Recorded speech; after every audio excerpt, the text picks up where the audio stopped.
The broadcast is now starting. All attendees are in listen-only mode.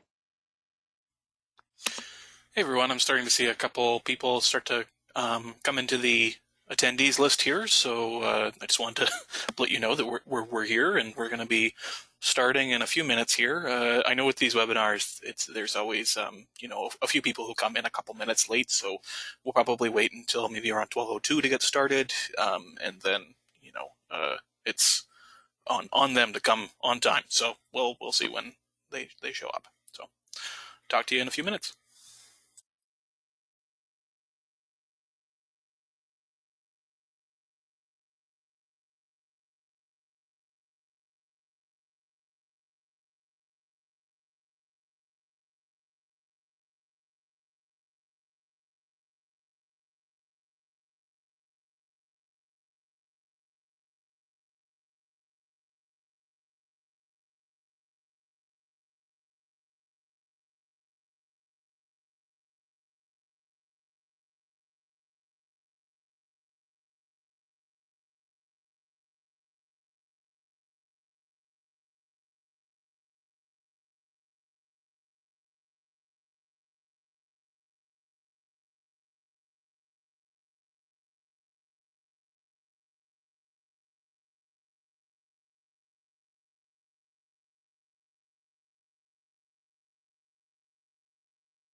Okay, well, it's 12:02 right now, so I guess it's as good a time to get started as any.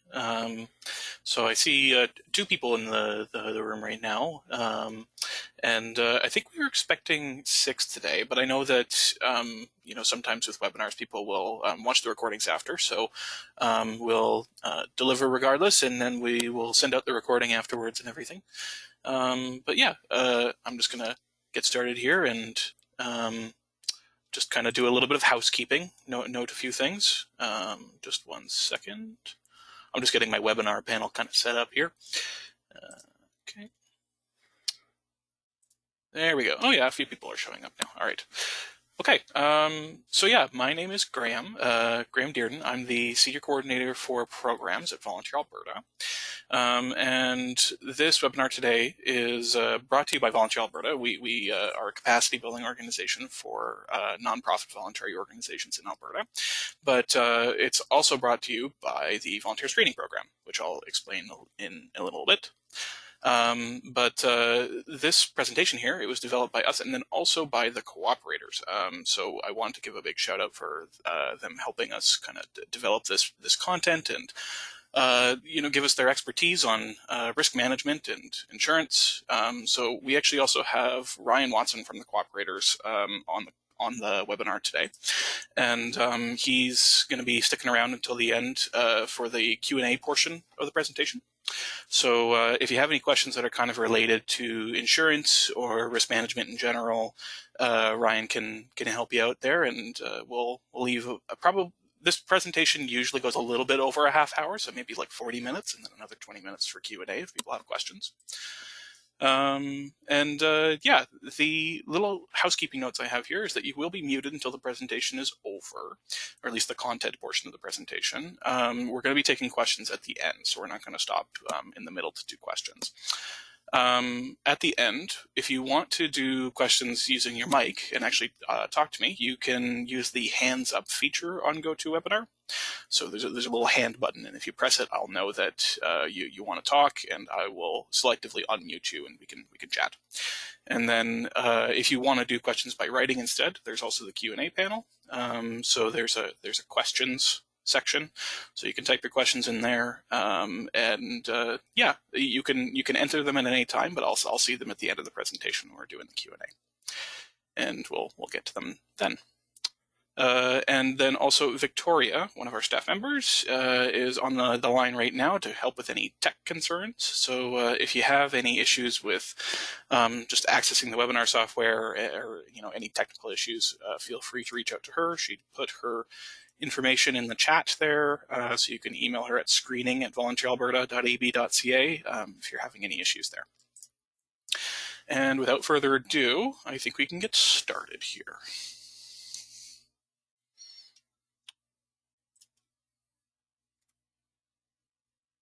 Okay.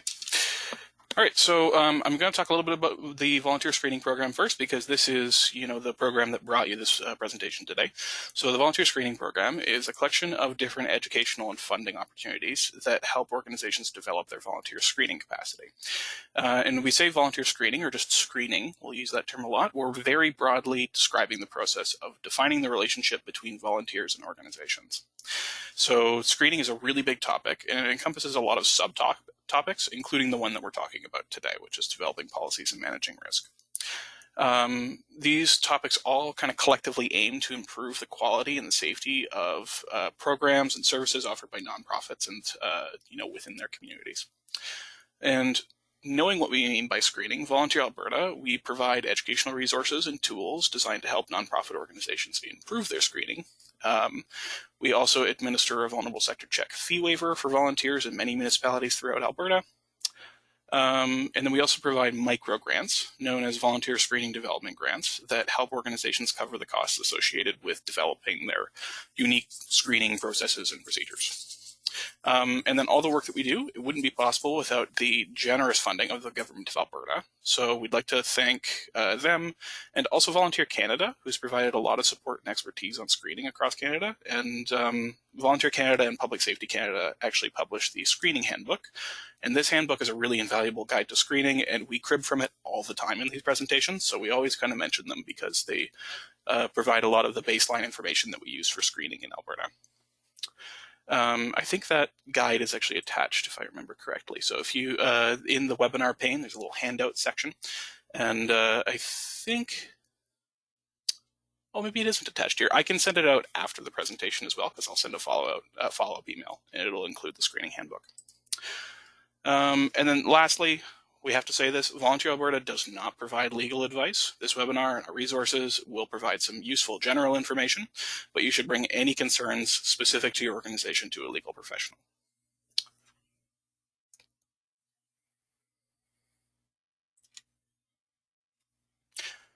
Okay.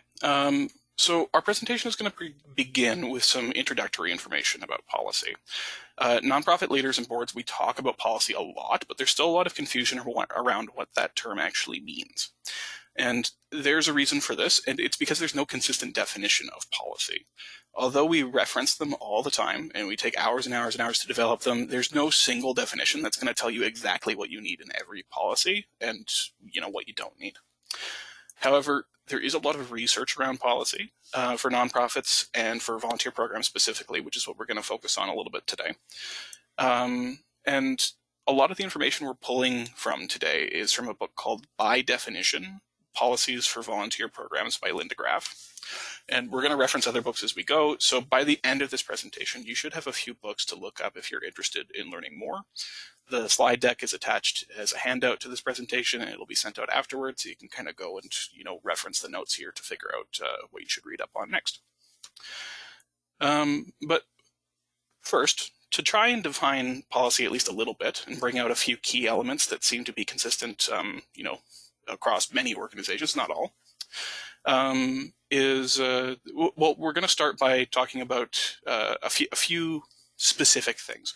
So, firstly, policies, they should apply to everybody within your organization. So this includes board, staff, volunteers, clients, and everybody within a specific group of your organization. Now, this doesn't mean that individual policies can't be specific to a certain group within your organization, but the whole policy document should be a document that has application to everybody.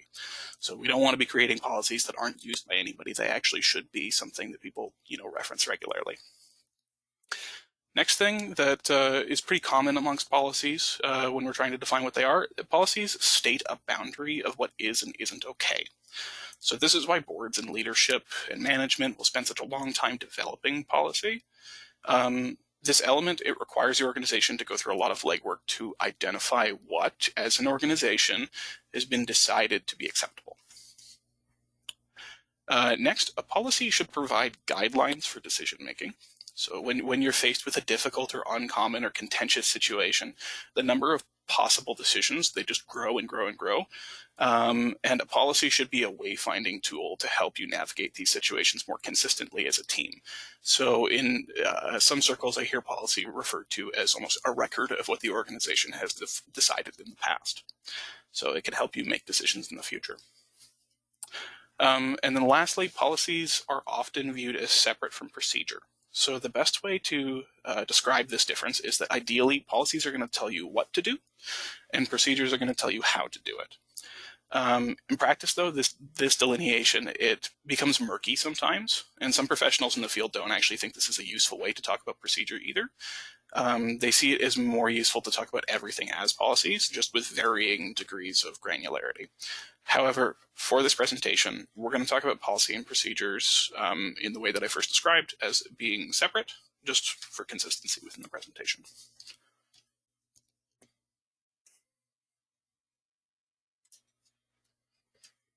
Okay, so now that we have those general rules of thumb to use, we kind of know what a policy might look like, but we don't necessarily know what a good policy looks like, because these rules, they don't guarantee a good policy.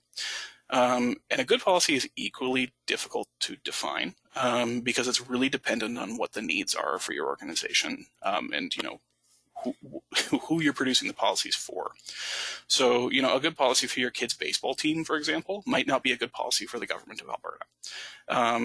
And neither is better or worse than the other, but they should address the needs of your organization. So you should be looking at what your organization does and making policies based on what affects you, not what affects other organizations, or at least what is the best use case for other organizations.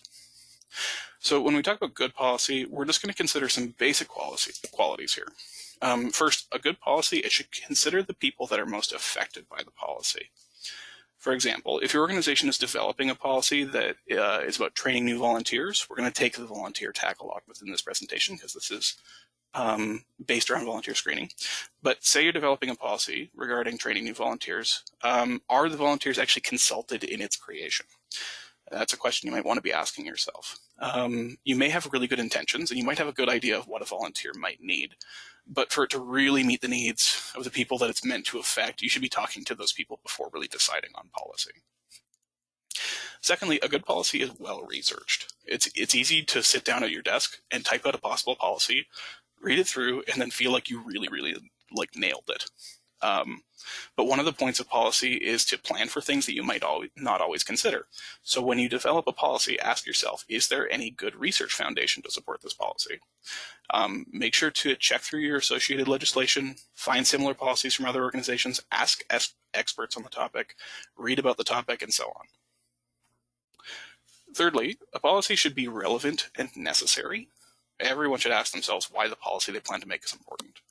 There's no point in making a policy if it's not going to be needed or it doesn't address any situations that ever come up in your organization. That being said, this call does need to be made after you've done your research and your investigation into the needs and the risks of your organization, because often people aren't aware of what is needed until it's actually needed. So be careful about how you consider relevance. And then, oh, sorry about that.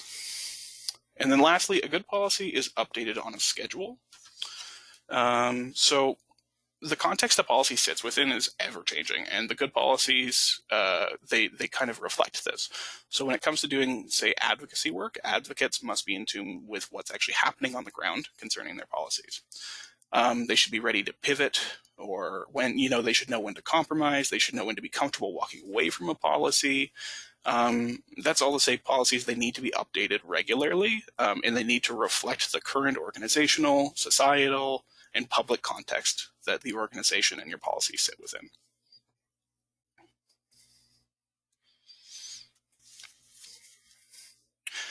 Now, as Volunteer Alberta, this webinar is a product of the volunteer screening program, so we're going to look at the policies through the through the lens of volunteer programming. We're going to look at risk through the same lens as well.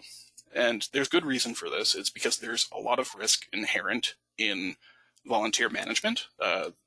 It's often fairly significant.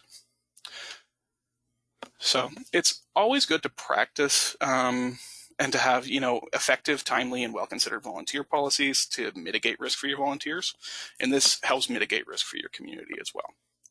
So one of the main reasons that a volunteer policy is helpful is they articulate why volunteers are important.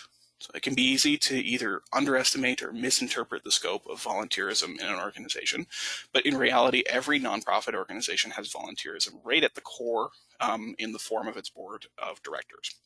So these roles, they're required for a nonprofit to form, and they have to be voluntary. So beyond the board of directors, the majority of organizations throughout the province utilize volunteers in key roles that are integral to the operation of their organization. So volunteers are used by, extensively by most organizations within the province. However, there's still a really common misconception that volunteers are kind of a nice to have for organizations, but they're not. They are key to any nonprofit. So volunteer policies can help you kind of clarify exactly how volunteers contribute to the mission in the vision of the organization they serve and set precedents for future interactions with volunteers. Another major reason to have volunteer policies is because they help you create a consistent pattern of involvement. When we say that policies, they can create consistency in how decisions are made across people and time. And they clarify responsibilities and lines of communications. So volunteer policies help establish clear processes for how to do something, and they help plan for future volunteer work. And then lastly, volunteer policies, they help you address risk and reduce liability. So volunteers, they face hazards in their work on a regular basis, whether it's physical or psychological, social or financial or spiritual. These policies, they just simply help you plan for these hazards.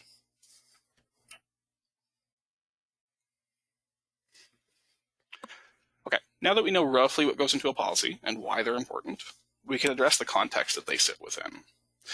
So when we talk about policies, it's important to remember how they fit into the other guiding documentation related to your organization. So, writing a bylaw or a policy or a procedure, it's going to depend on what already exists. So never write policy in a vacuum. The first thing we'll talk about here is legislation. So when you're writing a policy, you have to be respectful of any legislation that kind of guides your organization.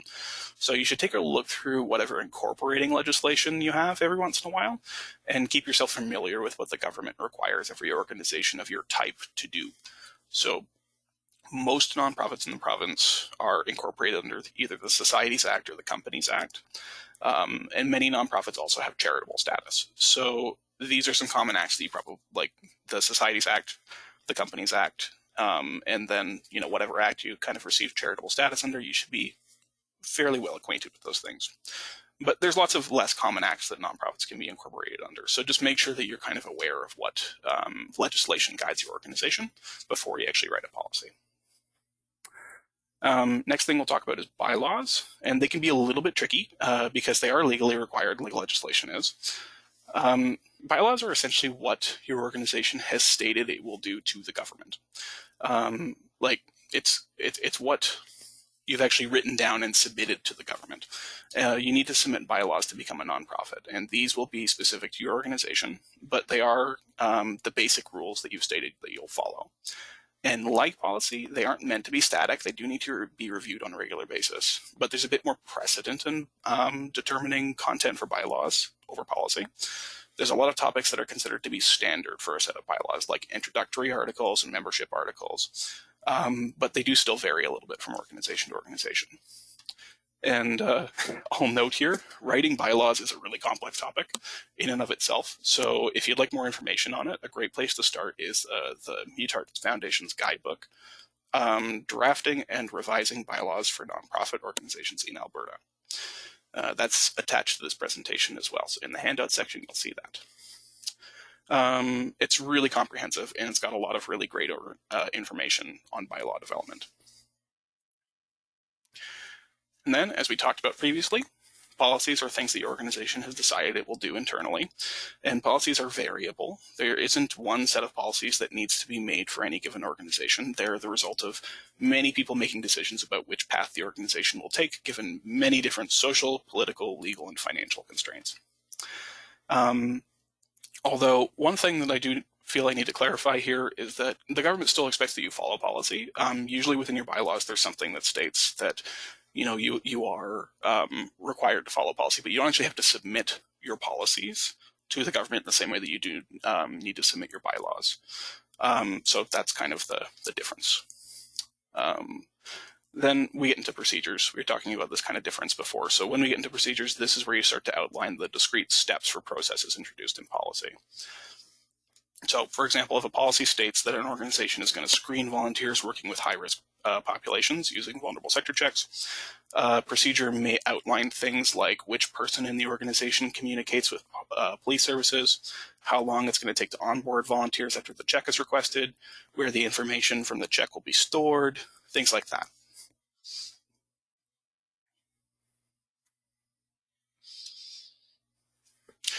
Okay, so once we zoom in on policy a bit, we can start to specify what kinds of policies we're making.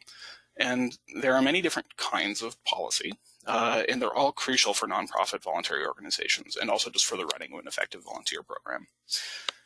First, the policy can be a statement of belief, position, or value. This is separate from your organization's formal mission and vision statement, but it can be statements about your organization's system of beliefs or how you do your work. So they're likely to be really big, broad statements, these types of policies. So for example, your organization might want to formally state that it's dedicated to social justice, or it supports marginalized communities in some sort of way. Or, some organizations in the health sector might make policies that state they support harm reduction. All of these statements can also be more narrow and pertain to specific programs as well. So if we're talking about an organization's volunteer screening practices, you could make statement policies that are focused on your organization's screening program. For example, you could have a policy that states your organization understands that police checks are a part of a multi-step screening process, and the organization doesn't rely on them as its primary screening practice. Secondly, policy, they can be a method of risk management. It's probably the most common mechanism. So, or actually, I'll get to that in a second. Policy can act as a mechanism to clarify what is and is not acceptable in order to provide safe quality services.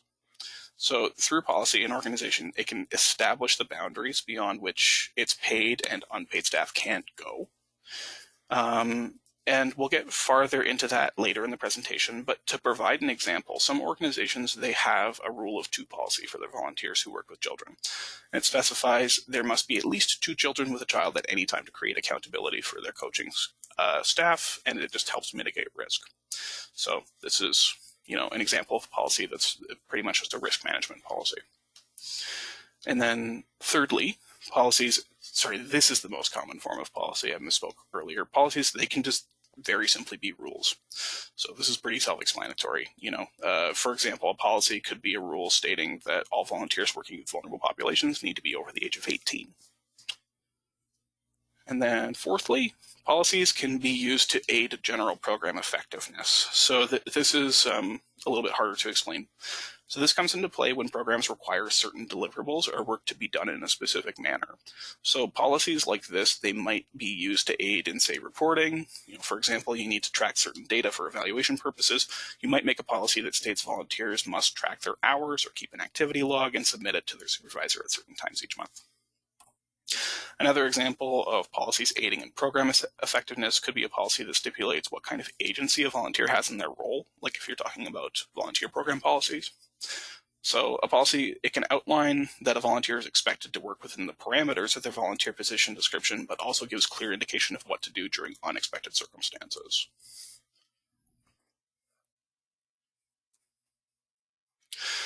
And another way to divide up policy is actually based on the scope of the policy. So we'll kind of, zoom back out and then zoom in a different kind of angle. This is essentially looking at policy from the perspective of who the policy affects and who's responsible for developing it. So first, we can have these broad organizational policies. These are going to be these wide-reaching policies about the organization's mission or vision, kind of like we were talking about in the last slide, the things that you believe. But they can also be staff rules, like rules around building safety or safe work practices. And these policies are generally the responsibility of the board, leadership, or senior management within your organization. As these policies, these people, they're generally concerned with the overall direction of the organization and not just the nitty-gritty of one particular program. It's also the board's responsibility because they are chiefly concerned with liability within the organization. They're liable for the organization as a whole, so they're going to be pretty concerned with these large, broad, policies. And then we start. Oh, come on. Sorry, my slide deck isn't cooperating today. All right, so then we start to move into general policies about a specific program. So these can be a blend of different broad statements about a program and its outcomes. It can be general rules that govern how people who are working on that program operate. And it can talk about, how policies aimed at risk mitigation for program stakeholders work. So if we're looking at, say, a volunteer program, you might find general policies stating the organization follows, certain steps to screening, like the 10 steps of screening from Volunteer Canada as an example. And believes that screening is a shared responsibility of the entire organization. So these are general policies about a volunteer program. But then you can also find policies that aid in program effectiveness and risk mitigation, like stipulating what a volunteer should do in unexpected circumstances, like we talked about in the last slide. Now, this type of policy, it should be coordinated with the program manager, along with the board, leadership, and senior management. So it's a shared responsibility between operational staff and leadership staff. This area of policy, it has a lot of decisions that are kind of based on values and liability, so it does require board and leadership, but it'll also see policies that have to be informed by daily program operation. So an example of this, the board might want to make a general program policy that every single volunteer that works within the organization needs to go through a formal interview process. But the program manager can provide the insight that given staff capacity and volunteer engagement trends, some simple positions could just be screened using informal interview methods like a video chat or an online form instead. So these are policies that are kind of combined between operational staff and leadership staff. And lastly, we get into these specific policies about a particular program. So these kinds of policies are where we start to get into that fuzzy space between policy and procedure. Oh, sorry, I just had a question pop up here, and I was just making sure that it wasn't a tech question, because it always is the worst when you're presenting and then I find out that people can't hear me or something like that. So just want to make sure that covering that. So yeah, these policies, they are talking about that fuzzy space between policy and procedure. And it might have to do with a lot of different things about your program. Like, say you have specific needs around data. So you have policies around, how data is captured. Maybe you have policies about how work is divided up within a particular program. It really depends on the organization and the program. And these policies are usually the responsibility of a program manager. And, their operational staff can feed into that information. policies usually do require approval from the board or a leadership staff of some kind, and feedback can be solicited when it makes sense. But it's really most appropriate for the program manager to be responsible for developing these policies, because it kind of requires operational knowledge of the program activities. So, for example, like your kid's hockey team might have policies about protecting equipment from theft, or general upkeep of the ice rink or the locker room. These are things that a program manager is going to understand better than, say, the board. Oh, and also, just have to touch these. These rules can also be these common sense rules that we talked about earlier. So, we used the hockey team earlier. Maybe a kind of common sense rule within these policies could be like all players must wear helmets. Just common sense rules.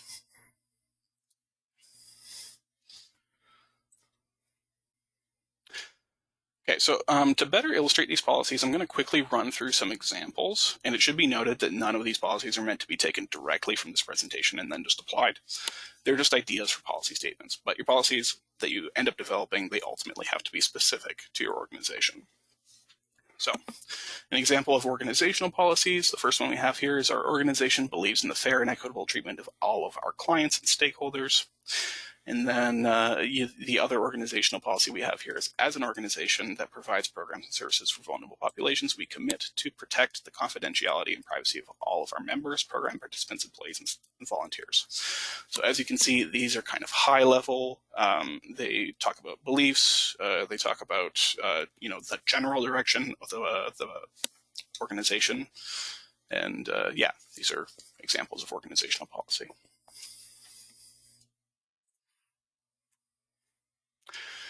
General policies about a program.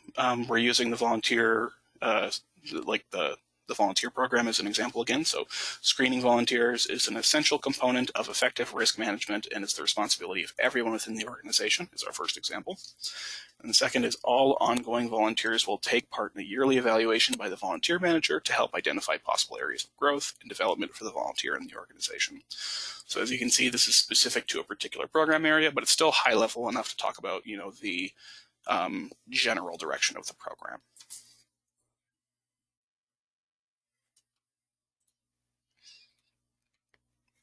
And then we get into specific policies about a program. So the other example here is all volunteers working with vulnerable populations will be required to undergo training conducted by the facilities manager before beginning their volunteer work.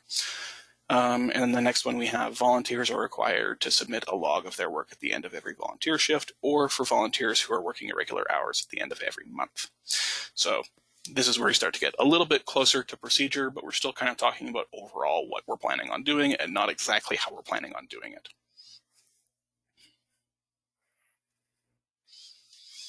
Okay.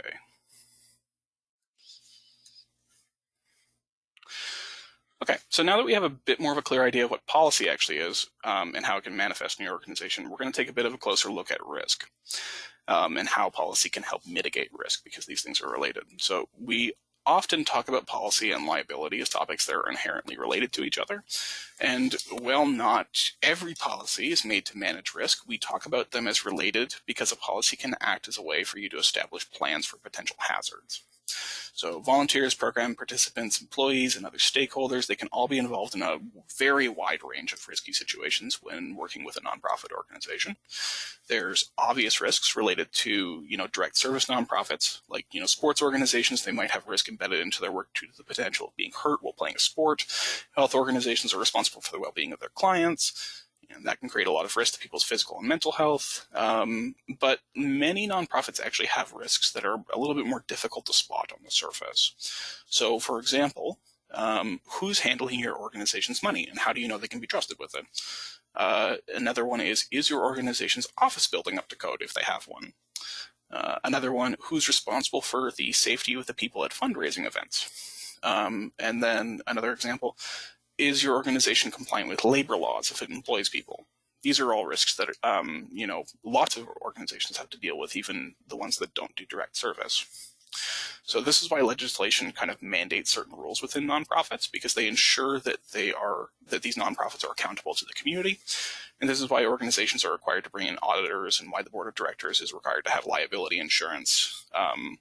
But Policy, however, is where you start to actually plan out accountability mechanisms for circumstances that are particular to your organization and its current programming. This is also a form of due diligence in fulfilling your duty of care for the people involved in your organization. And to provide a very brief overview of duty of care. So this is an organization's obligation to take reasonable measures. They care for and protect staff, clients, participants, volunteers in the organization to an appropriate standard. It's a legal concept that should guide decision-making at every level in your organization. So the appropriate standard of care, that's another term that gets used a lot here, is dependent on the situation and the risks. So to demonstrate due diligence, safely manage programs and services, and fulfill duty of care, every organization should be able to show that they have policies in place to mitigate risk and potential situations as they arise. Now, duty of care, I know that this term is a little bit wordy here, this definition that we have in here. So if you want more information on it, feel free to follow up with me and I can try and provide some resources afterwards. Okay, so the next thing, risk management, it takes a proactive approach to an organization's operations, and it seeks to avoid or reduce risks and losses in the first place. And insurance is one of the many different tools that an organization can use to manage risk and liabilities. It's not the only thing the organization should consider when it talks about risk management. That being said, it is a part of the process, and people often have questions about it, especially during the pandemic. So we're going to really briefly touch on just like some high-level rules of thumb around insurance. So the first thing to remember when we're talking about insurance, if you're shopping around for a commercial insurance plan, just make sure to look for representatives that have a good understanding of your organization. So if you're talking to potential insurance providers, come prepared with a list of questions about the representative's experience with nonprofits. Also be prepared to provide a list of business-related property, because that quoting process, it might take a little bit of back and forth. The next thing to remember with insurance policies, and this is the really important one when we're talking about risk management, is to keep your insurers up to date with changes to your organization's operations. So the way that you conduct programming with the public or structure your organization, or even just the types of work that you do, it can all have an impact on your coverage. So whenever you make any substantial changes to your operations, be ready to ask your insurance representative if your coverage is still applicable. It's important to make sure that you're actually comfortable talking to your insurer. And this rule applies to volunteer screening as well. If you change your organization's screening practices, that can also have policy implications.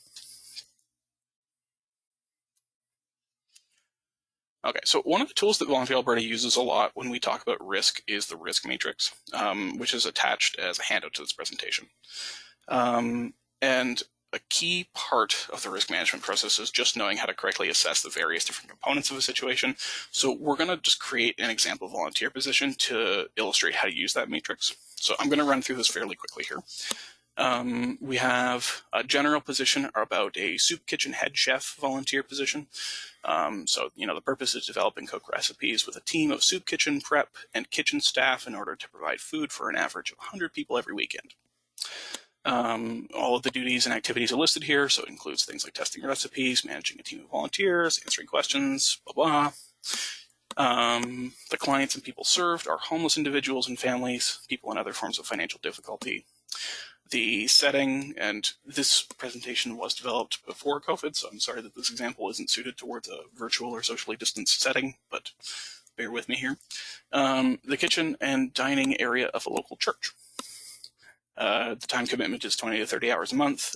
This seems like a lot, but there's a lot of these volunteer positions that are pretty intensive. And then we got supervision and training. You're going to be the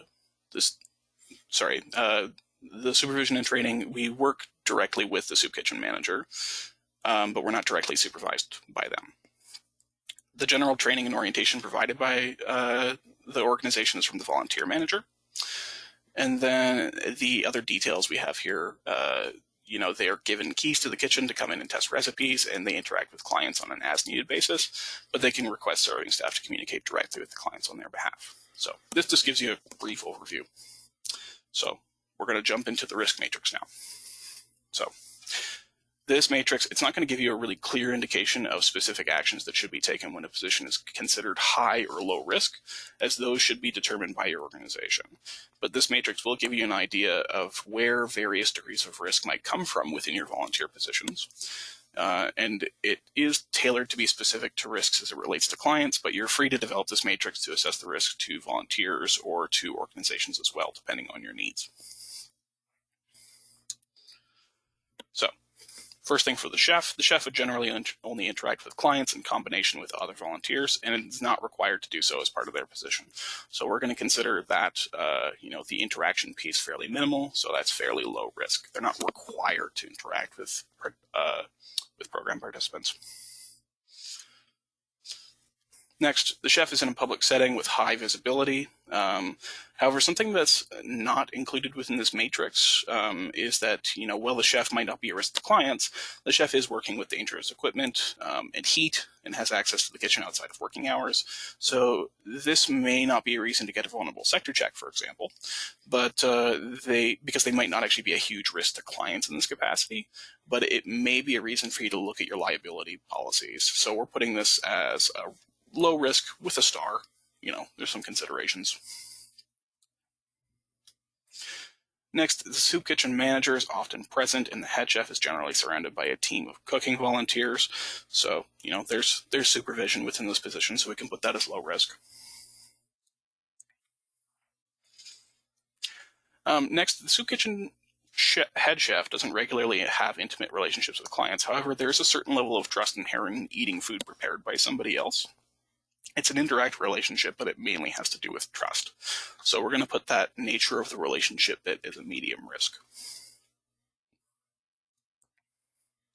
And then next, the chef has no reason to come into physical contact with participants. We're going to put that as minimal risk. So looking at all of these different,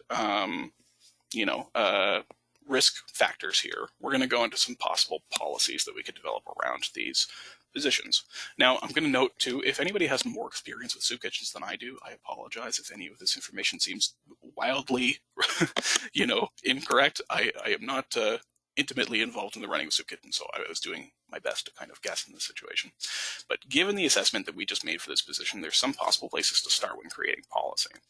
And I have to note as well, these policies are definitely not meant to be taken for this presentation and just used for any organization. If there's anybody here who knows how soup kitchens run, as I said, just, trust your experience. Okay, so the first one here, we have soup kitchen volunteers must be supervised at all times by other volunteers or paid staff members and cannot place themselves in private one-on-one settings with clients. Even though we've established that the soup kitchen volunteers are generally supervised, to avoid situations where volunteers are helping people, like say in the washroom or in non-visible areas of the building, it could be good to have a policy stating that you should be doing these tasks in public or with another volunteer. Next, all soup kitchen volunteers are required to undergo general health and safety training administered by the soup kitchen before beginning their volunteer work. And I'm just going to keep referring to the organization as the soup kitchen for a lack of a better name. Oh, sorry.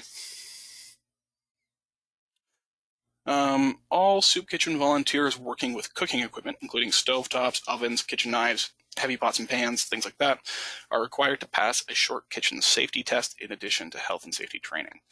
And we might even be able to expand on this and talk about who develops the exams or how often they're updated within the organization's procedures.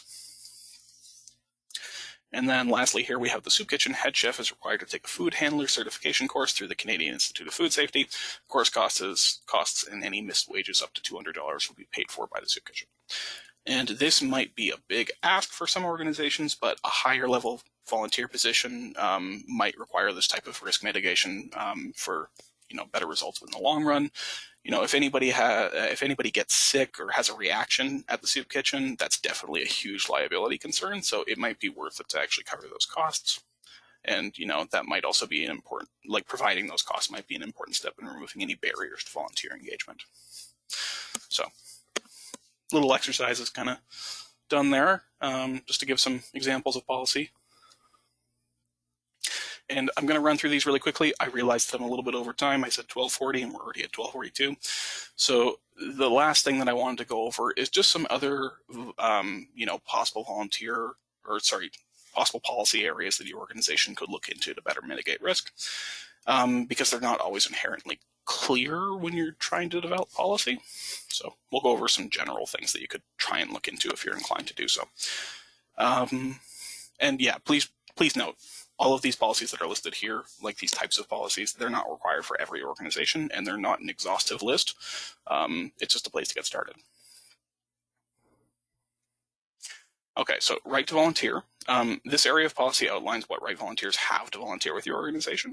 So generally, volunteers do have a right to volunteer their time, but your organization may want to consider how to deal with these requests and what volunteer positions they have a right to fill. So for example, it would be a huge risk to your organization if anybody was allowed to serve as your organization's treasurer despite not having any actual experience doing that. So to find a person for this role, it might require adequate screening to determine the best fit. So right to volunteer policies help in that situation. Next is different kinds of volunteers. Volunteers, they come from all sorts of different backgrounds, and they present different skill sets, and they have different kind of needs and risks individually. So it's important to think about what positions your volunteers might be in before they volunteer. So for example, if your client decides that they want to start, what if your client decides they want to start volunteering with you? If you work within an organization where your client has specific needs, would those needs need to be met using standard volunteer policy, or do you need to create new policies to meet those needs? And what if an employee decides to start volunteering outside of their work? That's kind of another situation where an individual's specific situations kind of affect how they volunteer. And is it clear exactly where compensated work ends and uncompensated work begins when it comes to, employees volunteering? That's another thing to consider. Many organizations, they also work with organizations that volunteers that come to the organization via a third party. So like practicum students, for example, court-mandated volunteers, loaned executives is another thing that I've heard of before.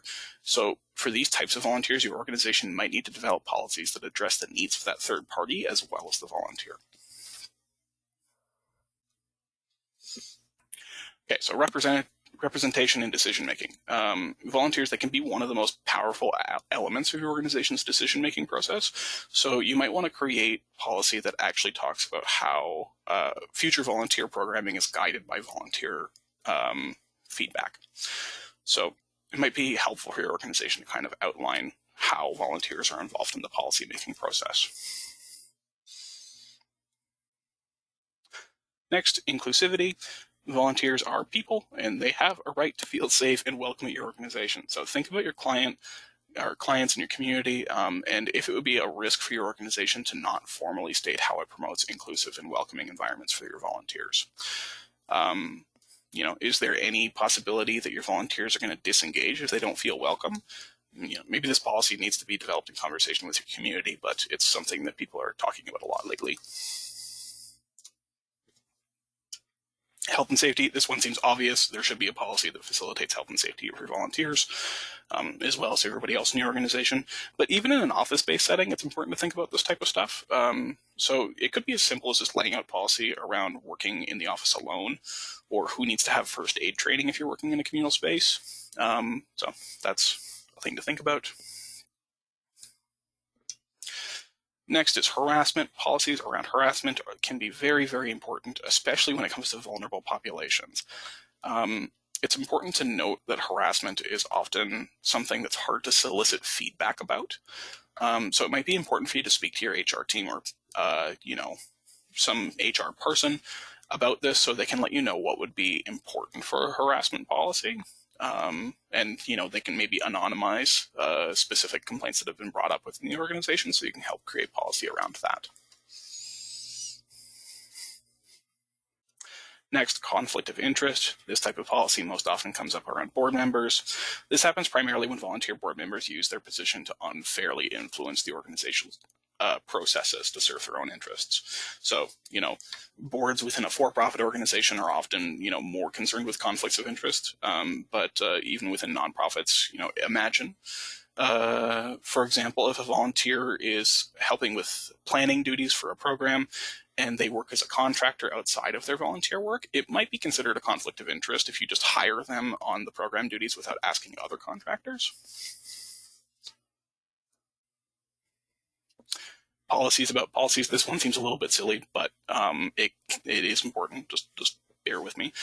It can be a great step towards mitigating volunteer to ensure that your policies are actually understood. So a policy for your volunteer program could start with ensuring that policy is clearly communicated to volunteers as they're onboarded to the organization. So no one's going to follow your policies if you have no way of telling people what those policies are.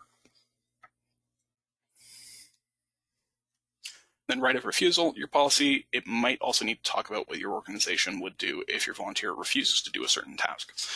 And, would refusing to do a task cause harm to another person? Would it cause undue hardship for your organization? And, if the task is needed, who steps in to cover a volunteer who refuses to do it? So that's another policy area to talk about. And there we go. That's kind of the end of the presentation here. I apologize for going a little bit over time here, but we're going to go into the Q&A section. And the insurance and risk and policy stuff is all very related. So it's important to, pick a good insurance plan. So the cooperators, they do offer nonprofit insurance through Community Guard if you're interested. And we do have Ryan Watson here on the call if anybody has any kind of questions that they want to bring up. And if you have any insurance questions, you might be able to help out a little bit too. So I'll just leave the floor open here for Q&A. If people are interested, you can use the hands up button, or you can type the questions into the question box.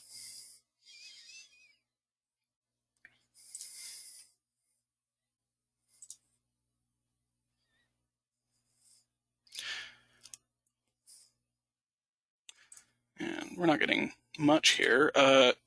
Ryan, I was just going to actually ask as well, just because, we're kind of finishing up the presentation. Is there anything that you wanted to add from, the cooperator's perspective? I think you can unmute yourself, or I can unmute you. Oh, wait, no, you're self-muted, so you'd have to unmute yourself.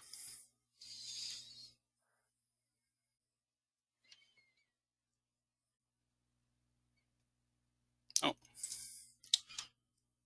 Nope. Okay, no, I'm not seeing anything here. Oh, there's some echoing my mic. Okay, I'm going to have to look into that a little bit, because this mic is just something I brought home from the office, so I'll have to maybe see if there's a better option. Thanks, Mark. And Jane mentioned Service Alberta has some good information / policies on harassment, so that's a good note there if anybody is thinking of developing a harassment policy.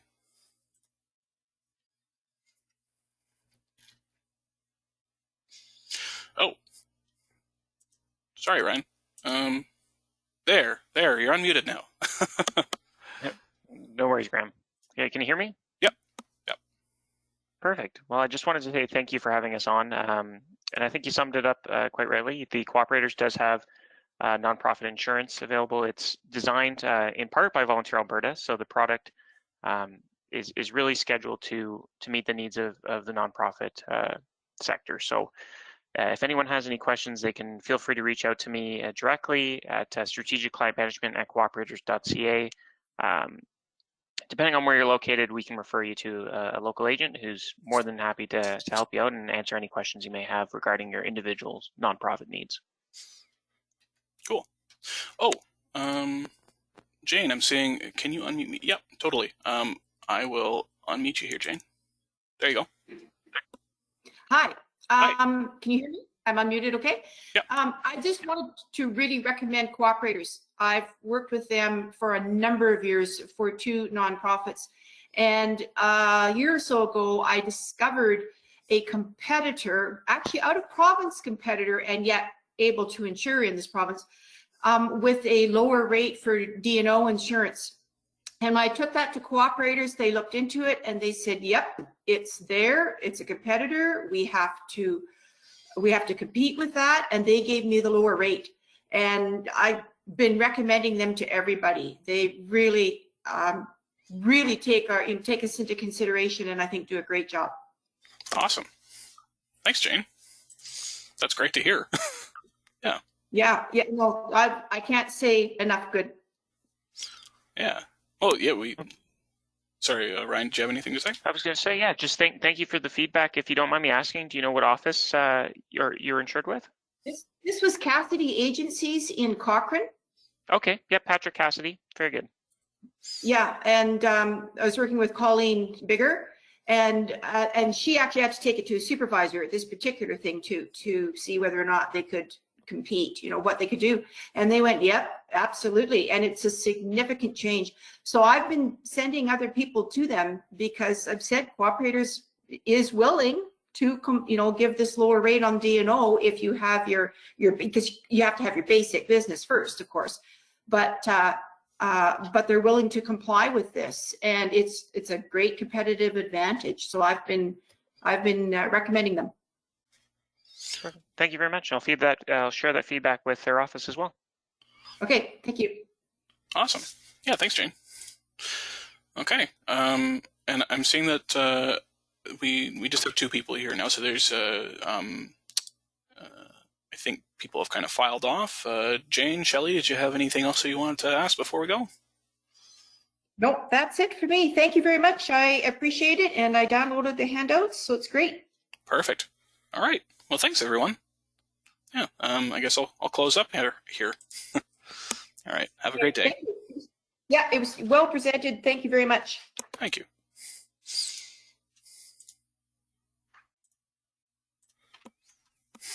All right, Graham. Well, thanks as always, and look forward to